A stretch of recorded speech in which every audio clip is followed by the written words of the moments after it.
അപ്പോൾ നമ്മളിത് വന്നിരിക്കുന്നത് വീണ്ടും നമ്മളൊരു ഗെയിമിൻ്റെ ട്രെയിലറുമായിട്ടാണ്. നമ്മുടെ call of duty modern warfare 4 ഒരു പുതിയ ട്രെയിലർ വന്നിട്ടുണ്ട്. ഗെയിം ഫാൻസിന് വേണ്ടിയാണ് നമ്മളിത് ചെയ്യുന്നത്. പിന്നെ നമ്മൾ ഈ സിനിമ ഫാൻസ് ആണെങ്കിലും ഇൻസ്പിറേഷന് ഞങ്ങൾ ആക്ച്വലി ഒരുപാട് ഗെയിമിൻ്റെ ട്രെയിലറും പിന്നെ ഗെയിം പ്ലേ കാണാറുണ്ട് ഫോർ ഇൻസ്പിറേഷൻ അല്ലേ. ഇൻസ്പിറേഷൻ ചുരണ്ടി എടുക്കാൻ പറ്റുന്ന ഒരുപാട് സാധനങ്ങളുണ്ട് ഇതിനകത്ത്.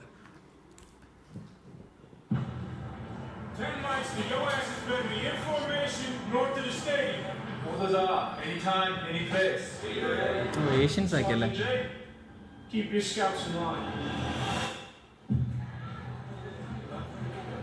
ഗ്രാഫിക്സ് ഭയങ്കരമായിട്ട്.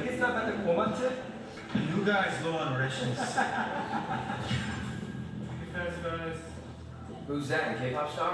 The new supreme leader of North Korea. Oh shit! That dude looks younger than I am. You guys hear that?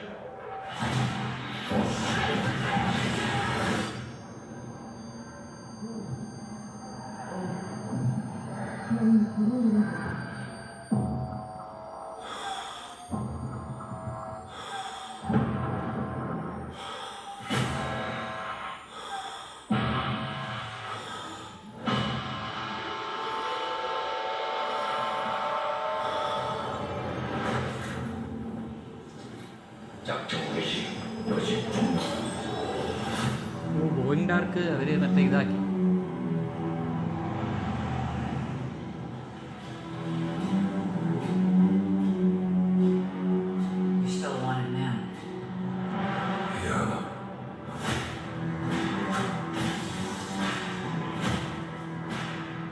ചെറുപ്പമായ What did you do? Well, I had to. We make our own rules of engagement now. You are moving a weapon of war. You deny it exists. You do what you need to. Because you know I will. 제발을 찾아내라. 마을을 지켜오거라.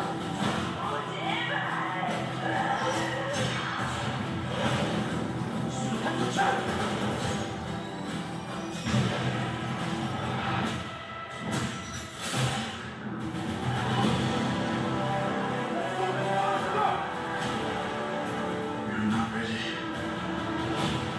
We're gonna die tonight. We don't even get a choice.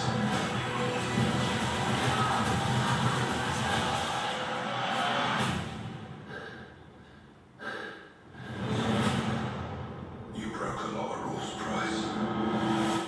No more rules. ഇതിനും എതിരായ.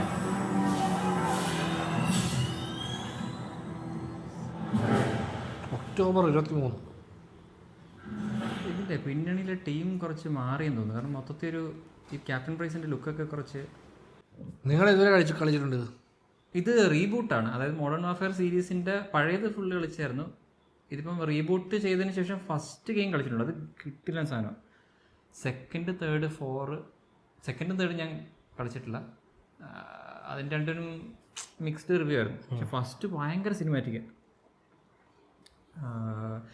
ഈ call of duty ഗെയിംസിൻ്റെ ഒരു ഈ story ഇതെടുക്കുമ്പോൾ എപ്പോഴും മറ്റേ ഈ ഒരു action cinema ഇല്ലേ നമ്മുടെ ഇംഗ്ലീഷ്, ആ ലൈനിലാണ് ഇവരുടെ സ്റ്റോറി പ്രസൻറ്റേഷൻ. നമ്മൾ മറ്റേ അത് ഗെയിം പ്ലേ സീക്വൻസ് ആയിരുന്നു. മറ്റേ പെട്ടെന്ന് കറണ്ട് പോയിട്ട് ആ സാധനമൊക്കെ ഇല്ല. അത് കറക്റ്റ് ആക്ഷൻ പടം ലൈൻ ഓഫ് പ്രസൻറ്റേഷൻ ആണ്. ഇപ്പോൾ ഈ ട്രെയിലറിനകത്ത് തന്നെ ഗെയിം പ്ലേയും ഇതും കൂടെ മിക്സ് ചെയ്താ പോയിരിക്കുന്നത്. അപ്പോൾ ആ ലൈൻ ഫുള്ള് കാണും. പിന്നെ ഏതെങ്കിലും ഒരു പോയിന്റിൽ ആക്ഷൻ പടത്തിൻ്റെ തന്നെ പ്രത്യേകിച്ച് വലിയ കഥയൊന്നും കാണത്തില്ല.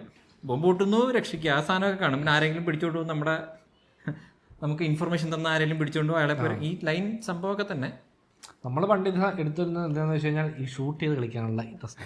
ഞാൻ ഈ സ്റ്റോറിയൊക്കെ ശ്രദ്ധിച്ചു വന്നത് വളരെ ലേറ്റ് ആയിട്ട്. അല്ല പുള്ളി മെയിൻ ഈ ക്യാപ്റ്റൻ പ്രൈസ് ആണ് ഇതിൻ്റെ. അല്ല നമ്മൾ ഇനിഷ്യലി ഈ ഗെയിം കളിക്കുന്ന സമയത്ത് ഞാൻ ഈ സ്റ്റോറിയിൽ ഫോക്കസ് ചെയ്യത്തില്ല. കാരണം നമുക്ക് എത്രയും പെട്ടെന്ന് നമ്മൾ ഈ സ്റ്റോറി വരുമ്പോഴത്തേക്കും സ്കിപ്പ് ചെയ്യുമല്ലോ. ഇത് സ്കിപ്പ് ചെയ്ത് എത്രയും പെട്ടെന്ന് മറ്റേ മിഷനിലേക്ക് എത്തണം. എന്തിനാ നമുക്ക് കറക്റ്റായിട്ട് എയിം ചെയ്ത് വെടിവെക്കുക. ഇതിനപ്പുറത്തേക്ക് നമ്മൾ ഗെയിമിനെ അങ്ങനെ കാണാൻ തുടങ്ങിയത്. ആ സ്റ്റോറിയൊക്കെ അറിഞ്ഞ് കളി തുടങ്ങുന്നത് പിന്നീടാണ്, കുറേ ലേറ്റ് ആയിട്ടാണ്. ഇനിഷ്യലി നമുക്ക് ഇൻട്രസ്റ്റ് സിനിമ അങ്ങനെയാണല്ലോ, സംസാര സീൻ എന്ന് പറഞ്ഞിട്ട് ഓടിച്ചു വിടും. കാരണം നമുക്ക് ഇൻട്രസ്റ്റ് ആക്ഷൻ വേണം. അതിനു വേണ്ടി രസമാണ്. എനിക്ക് ഇൻട്രസ്റ്റ് ആണ് ഈ പരിപാടി. പക്ഷേ ഇപ്പം മൊത്തത്തിൽ ആളുകളൊക്കെ മെയിൻ ക്യാരക്ടേഴ്സായിട്ട് കാണിക്കുന്ന ആരും നമ്മൾ ഇതിനു മുമ്പത്തെ കഥയിൽ കണ്ടതായിട്ട് ഞാൻ ഓർക്കുന്നില്ല. എനിക്ക് വലിയ പിടുത്തമില്ല. ഞാൻ ഈ പഴയ അതൊരു ഒരു വർഷം കളിച്ചിട്ടുണ്ട്. എനിക്ക് അതുപോലെ കറക്റ്റ് പേരൊന്നും അറിയില്ല. കോൾ ഓഫ് ഡ്യൂട്ടി എന്നുള്ള പേരറിയാം. അതിൽ ഞാനത് കളിച്ചു. ഇതാണ് കളിച്ചത്. എന്താണ് നമ്മൾ ഈ സ്റ്റോറിയൊക്കെ സ്കിപ്പ് ചെയ്തിട്ട് അത് പ്രധാന 2 ക്യാരക്ടേഴ്സ് ലാസ്റ്റ് വന്ന് ഓപ്പോസിറ്റ് ആയി നിൽക്കുന്നത്. നോ മോർ റൂൾസ് എന്ന് പറഞ്ഞിട്ട് ഒരാൾ കത്തിയെടുത്ത് മറ്റേ ആള്. അതാ പറഞ്ഞത്, നമ്മളിതിലെ ശ്രദ്ധിക്കാത്തതുകൊണ്ട് എനിക്കറിയത്തില്ല. ഞാനിങ്ങനെ തോക്ക് കിട്ടുന്നു, എൻ്റെ കയ്യിൽ വെടിവെക്കുന്നു, അത് മാത്രമേ ഉള്ളൂ. ഈ റിയൽ ലൈഫ് ഇൻസിഡൻസിനെ എനിക്ക് ഏറ്റവും ഇഷ്ടപ്പെട്ടത് ഇത് മോഡേൺ വാർഫെയറിന്റെ ഫസ്റ്റ് വേർഷൻ. ഇതിപ്പോൾ റീബൂട്ടാണ്. മോഡേൺ വാർഫെയർ 4 വരെ എത്തി. ഇതിന്റെ ഫസ്റ്റ് ഒരു ഇതുണ്ട്. ഈ നേരത്തെ പറഞ്ഞ ഹാഫ് ലൈഫ് 2 ഇല്ലേ, അതിന്റെ ഓപ്പോസിറ്റ് ഇറങ്ങിയ ഒരു മോഡേൺ വാർഫെയർ, അത് ഫസ്റ്റ് ആണെന്നോ.